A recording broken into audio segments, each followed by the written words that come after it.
Hello, my name is Winston Choi. I am Associate Professor of Piano and the head of the piano program at the Chicago College of Performing Arts at Roosevelt University. Welcome to this PianoFest event entitled Reflections at the Keyboard. What I hope to accomplish within this presentation, I would like to use Debussy's Reflets dans l'eau from his Image Book 1. There, at times, the sounds are very crystal-like. The water is absolutely still, and we get these droplets of water or little pebbles, little gusts of wind that then create these ripples within the water.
things that I've encountered in my years of both performing, of course practicing, and teaching of this piece is that this work is extremely difficult because one can sometimes become a pretzel as you're dealing with all the minute little details. There's so many things to think about, constantly 2, 3, 4 different layers and different kinds of voicing. So if one is completely concerned with what is happening vertically, the control of sound, the control of chord and voicing, one can sometimes lose the general flow of the piece. But if one only taps into that flow, this can become just pure watery mess. And of course the piece needs to sound like it's watery, but there are also very clear images within the water. So I think at the premise of what it is that I want to talk about today is to divide the work in Reflets, done low, into 2 separate strands. And we'll just touch upon various aspects of this piece to illustrate these 2 strands. So the 2 strands, the first is about control. It's about coming to terms with the inequalities amongst our fingers and really grappling with touch weight in a way that I hope is illuminating for those that are listening. That's the first strand. The second strand is really about letting go, entering that flow, which to a certain extent requires us to completely let up to chance what's happening within the music. Right? We have to kind of let our impulses, just like a certain gust of wind, take over. So we practice with as much control as possible, with the end result being we throw it into the wind and let it splash around in the water. And the results can then be beautiful. So the first thing I want to talk about is touch weight. So, of course, our fingers are all of various weights, right? The dead weight of each individual finger is so different. Added to that, the thumb carries with it so much extra weight. Then we have the strength of each individual finger, right? They have, because of shared tendons, because of their size, each finger has a different kind of gripping strength, right? And then there is the range of movement, which is, of course, as pianists know, it's much smaller with certain fingers because of webbing.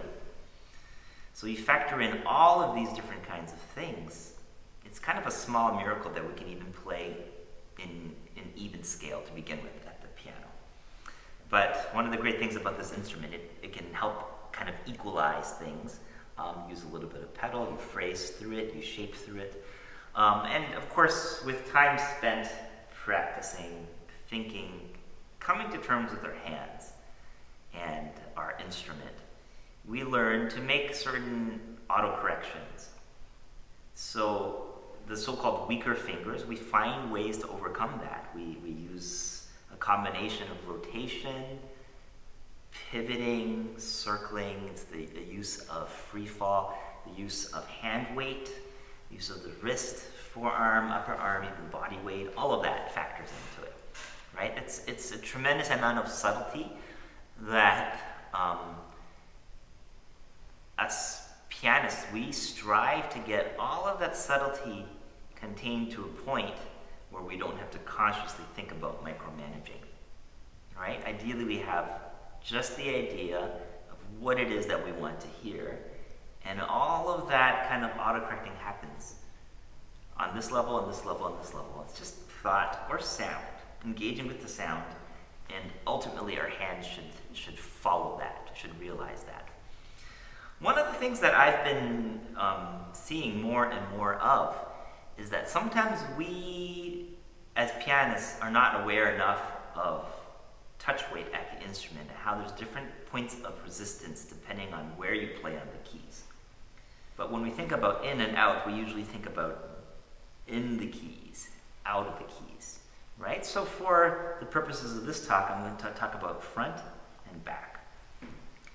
So I asked our piano technician here at Roosevelt University, Annika Burley, to take some measurements for me. And it was quite illuminating that the touch weight, if we take, for example, middle C, the down weight to depress middle C here is about 50 to 52 grams. Okay, now if we slide in a little bit, let's say around where a third of the way into the keys, it's about 57 grams.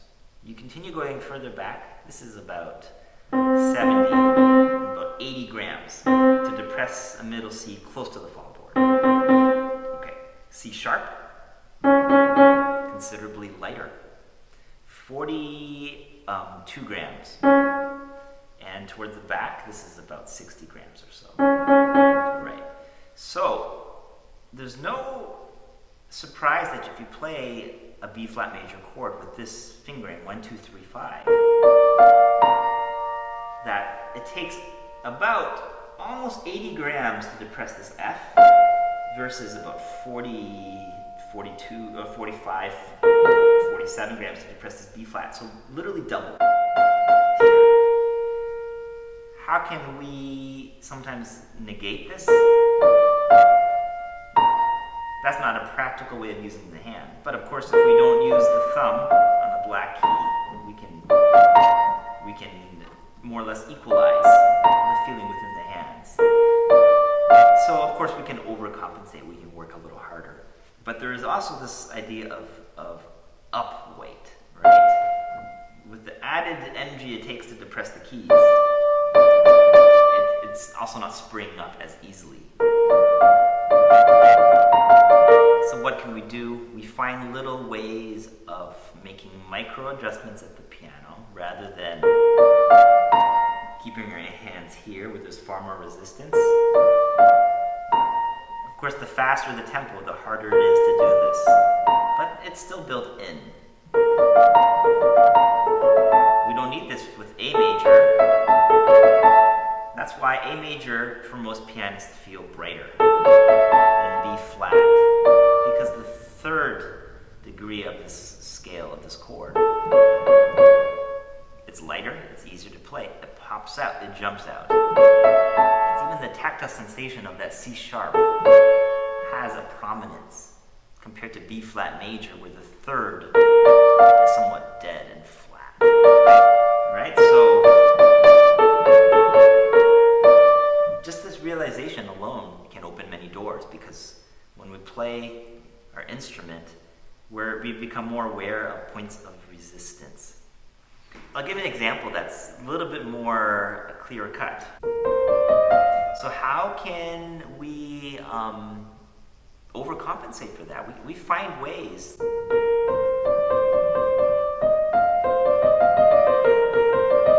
So what am I doing? I'm making slight adjustments. I'm not, of course, playing on only the front of the keys, but we find a way to realize this does not feel good. Instead of trying to force it, we relax our hand and try to play more in the so-called golden region of the keyboard, right? Where the white and black keys more or less meet.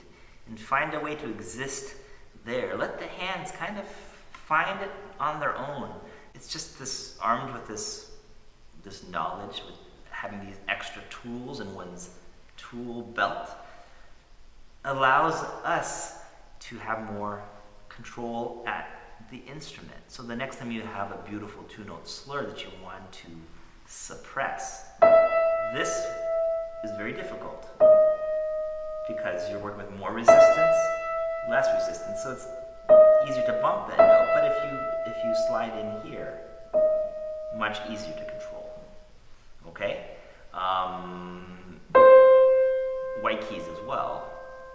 We can't always play there, but you feel there's more resistance there, and it helps your sense of control and continuity. So ultimately, we do enough of this kind of work that it becomes ingrained within us, and it enters our subconscious.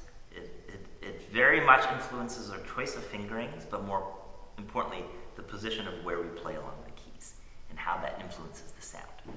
So I'll give this example from the beginning of Reflets dans l'eau. We have these chords that need to have a certain richness to them. If we play them kind of surfacey, that kind of sound lacks a certain substance. We don't really grasp the harmonies. What we were looking for is something that's somewhat connected. They are marked legato after all, and somewhat muted or suppressed. How can we find a darker sound? So for this, I suggest what we typically might do in this passage, just because of the layout, is to play a little bit more towards the back of the keys where there is more resistance. If I apply the exact same amount of weight that I just played, but I come out towards the edge of the keys, you can hear certain accidents. It jumps out versus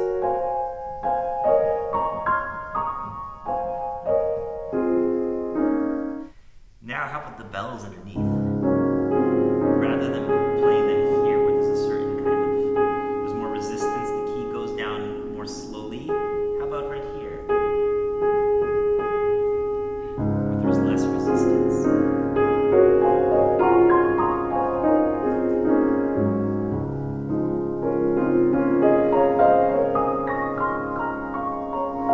So, I give this example, a bunch of B flat minor chords. Very difficult to voice, very difficult to control. So one can work at it. I choose to split this up a little bit. And if you look at my hands, I'm playing in the same region of the keys. I'm not sliding in and out. What happens here, the touch weight completely changes from chord to chord, so it becomes much harder to regulate. But if my hands basically stay where they are, what I'm actually doing is I'm leveraging. I'm using my short-term knowledge, my subconscious feels that chord and experiences what it's like to play this with a certain kind of sound, a certain kind of voicing. So then when I play the next chord with basically the same region of the keys, I can transfer that information over. I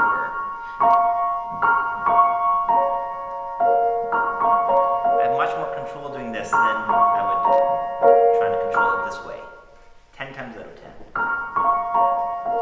Going back to the idea of flow, okay, so when I work on this opening, once I've worked on where my fingers need to place, okay, how to get that bell-like sound, how to muffle other sounds, to put it all together in such a way that the sense of control is released and the music flows in a more improvisatory way, that takes a certain aspect of me saying, not that I don't care, but right now that work has been done and no longer needs to be micromanaged, right? Let it be up to chance. What I don't want to leave up to chance is where I play on the keys. Just like I don't want to play wrong notes, I don't want to play certain notes in the wrong part of the key that doesn't give me that easy sense of control.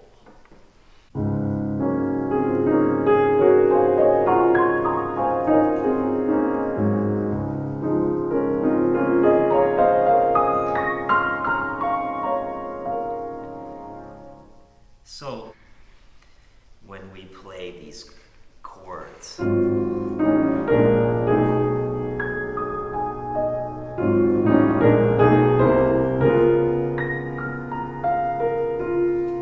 I choose to play this with the left hand. There's 101 different ways to play the piano and to redistribute. You could use any hand you'd like. What I like about the left hand is that I can basically trace a design in the air, and my hand follows that. I can do the same with the right, but for me this feels less natural. This is a reach and then a return. So this is relaxing versus which feels a little bit more unnatural. There's more resistance driving in than there is kind of reaching over and relaxing the arm. But that's very personal. The point is how to find just the right kind of control of sound in this particular instance. What you don't want is to play with different kinds of brush strokes that are different, right? If you're brushing in and out and stopping and starting, that sort of thing, it creates a sound that's much more inconsistent. So we want to almost replicate what it'd be like if you had a little mallet. There's many different approaches that can work, right? So my voicing there was not consistent because I started to play in different regions of the keys, which did not help me. So, of course, this all assumes that one has a beautifully voiced piano, such as this one that I'm playing on, that the action is well regulated, and that one has, the ability to command one's hands to follow one's orders, right? So that essentially we've spent enough time playing voiced chords, and this is one kind of little trick or one added element that we can throw on top of everything. Again, not to become obsessive with it, but just to let this idea permeate and influence all of our decisions. I often give this example to my students, to just repeat a note here, and then repeat it in here. You can really feel both the down weight and the up weight, the difference. Right? And how it affects all movement. Ideally, we want to let the piano work for us. We want to work with the instrument in the most ergonomic and efficient way possible. This takes us to another passage, okay? As we climb up this arpeggio,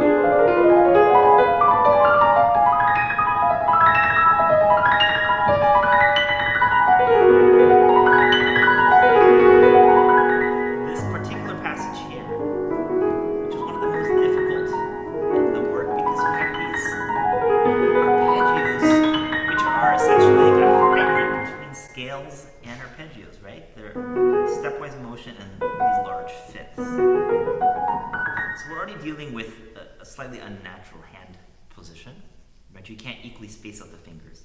You have this big gap here. And how does that affect touch weight? It's something to think about, because if you want to have control, essentially you want to feel like these three notes are played on the same region of the keys, and there's a certain evenness about them. So what I like to think about when I play this particular passage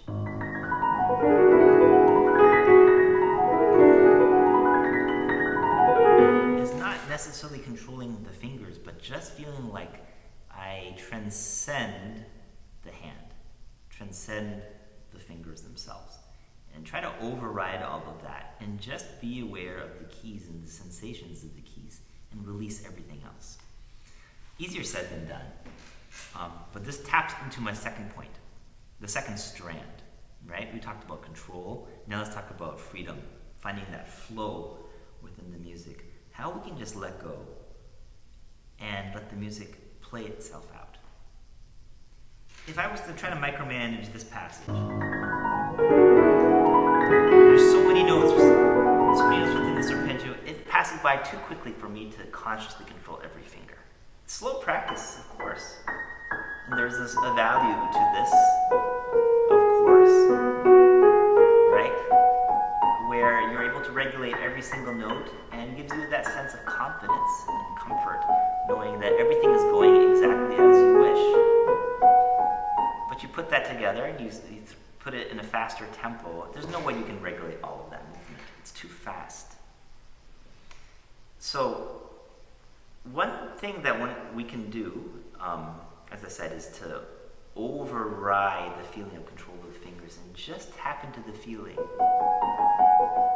the keys. And when we go from octave to octave, we don't really need to search. I don't need to think, how do I control those next sounds? Because I've already played them. So we have leverage, right? If I was to play this, I would have perfect control in every chord because I'm referencing the last chord. I'm not changing the region of the keys that I'm playing on. So in a sense, I can autocorrect and regulate through these repetitions. Now if I was to roll that,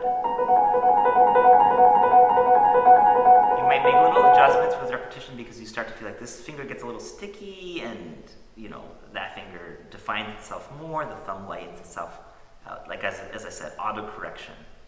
I feel like this kind of practicing works best when one does not necessarily try to consciously control all the movements. You just let your ears guide. If Debussy had written it this way.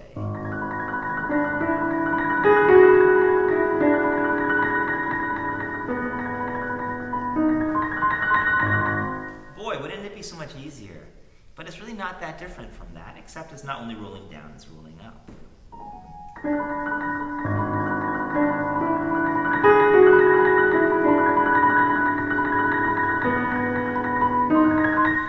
So when we play a passage like this, we should just feel like our hands are gliding along the keys and reinvigorating that same four-note pattern in different registers, but not to look for it from scratch. Can we find a way to overcome this quick shift of the hand and the arm and just feel like we're tickling these very same keys? It just happens to be that you're tickling it here, here, here, here. So you shift the entire body. So I will give one more example. So if I want this sound to be all sparkly, right now I'm having different kinds of resistance depending on where my fingers play on the keys. I probably want to play if I want more sparkle, more on the edge of the keys. I cannot play like this. This is a highly unnatural hand position, and it's going so far to overcompensate for this very idea.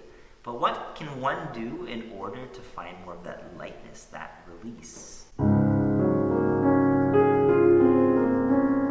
So as you can see, my hands are just relaxing and living here.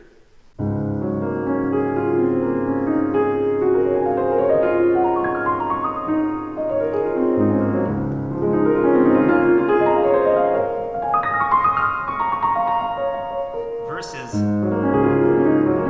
the stickiness of that, the noisiness of it. What also happens here?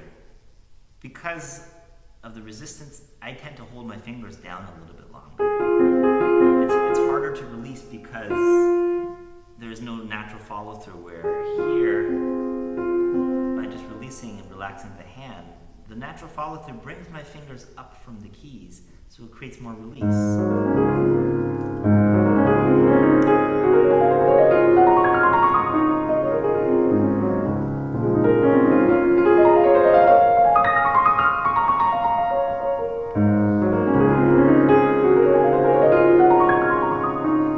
Apply this principle all over the place. If I want to play something that's a little more sparkly, I don't want to play here where my fingers are stuck. I want to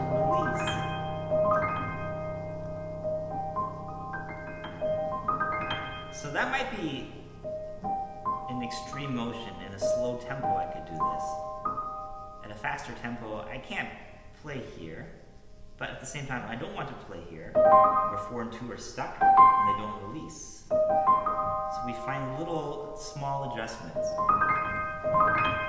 that allow us to equalize, right, the amount of finger pressure necessary. So in conclusion, this presentation takes many of these ideas which have been festering within me, and I've been marinating with them and sitting on them. A lot of these perspectives that I'm sharing today have long been kind of in my subconscious. I always wondered, why do certain fingerings feel better?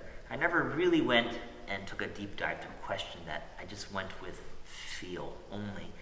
And now being more aware of some of these factors of resistance on the keys, it now confirms, it gives me more kind of a scientific basis for many of the things that I've simply just felt or observed in the past. And once we get to that point when we feel like we can have a better understanding of really the physics of playing our instrument, and we come to terms with that, then the fun can really begin, right? This takes us to this next aspect of what I talked about, flow, about being able to let go of all inhibitions, let go of the sense of control, because we spent enough time working on control that we then, in order to get our music to that next level, we really, truly have to feel like we're one with the music and throw away our sense of conscious involvement of moving our individual fingers and joints, right? It will always exist to a certain level, but the more we're able to lose ourselves into the sounds, not just into our feelings, but into the sounds, so our ear is controlling what it is that we want to hear, or at least acknowledging it and hearing it and shaping what's coming next. Once we get to the point, then we find a certain kind of a balance, right? This very elusive balance of control with freedom. And that's at the heart of my talk. And Reflets has provided me that spark to continue searching and working in this area.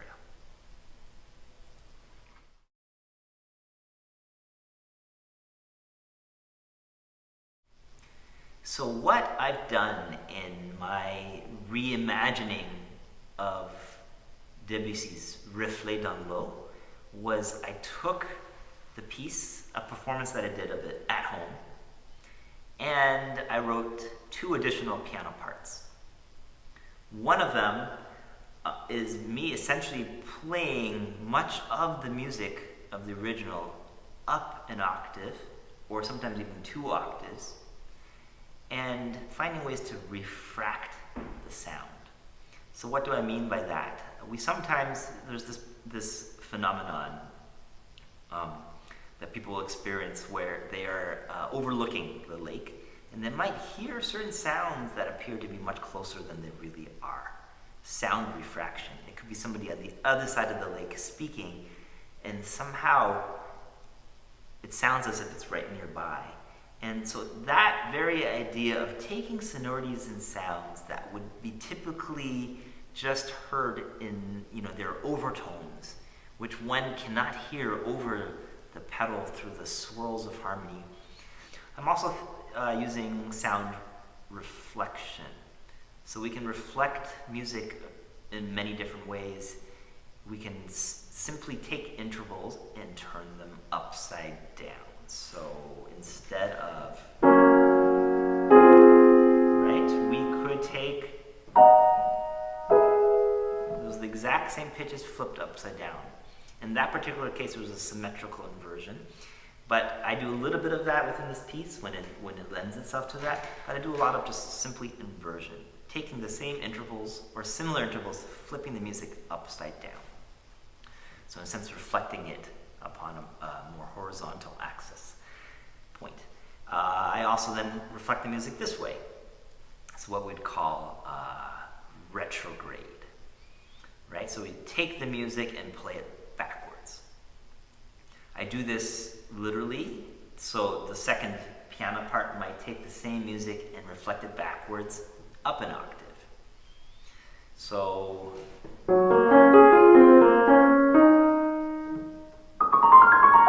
right, things like that. Much lighter, at that point where it's almost inaudible. I'm very interested in the limits of perception. Playing some things high up, quietly, at a tempo a little bit different than the original, so it kind of shadows it. It's just like this little mist that surrounds the music. That's what I do with one of the piano parts. Okay, another one of the third piano part, I take advantage of what the insides of the piano has to offer. I do a little more of that, not exclusively, but again, dealing with upper partials, strumming the strings here as well as here. And sometimes together it creates a beautiful effect. This is not an attempt to improve upon the piece. I think it's a perfect piece of music that has inspired me in so many ways. It does not need to be touched. However, this particular reimagining or arrangement, whatever you want to call it, is a chance for me to meditate on the compositional features of this piece, which is so incredible. And it allows me to kind of play with a couple other ideas that have entered my thinking during this pandemic. Multiple layered recordings and with sound that's then manipulated in post-production. So I put together these videos, and then what I've been doing is also occasionally treating it as if I was looking at the music in a reflecting pond. So I see the original music, and I might see echoes of the music here and there in certain ripples. But every once in a while, I drop a stone in slow motion, which causes a bigger ripple, and it might make the images very distorted. So I do a lot of that within the piece. So suddenly the music kind of spins around and gets reflected, turns upside down. Occasionally I have the music going in both directions at the same time. So it's my own playing, three of me playing forward, and sometimes it's the three of me, our music playing backwards, and at times I join those together and they crossfade. So it's, when I think about looking into the water and reflecting upon myself, that's what this piece has done for me. It's given me chances to kind of exercise my creativity compositionally with arrangement, as well as to go deeper and further with my explorations of the pianismatics to play this piece successfully. So thanks for joining me. I hope you enjoy Refractions in the Water.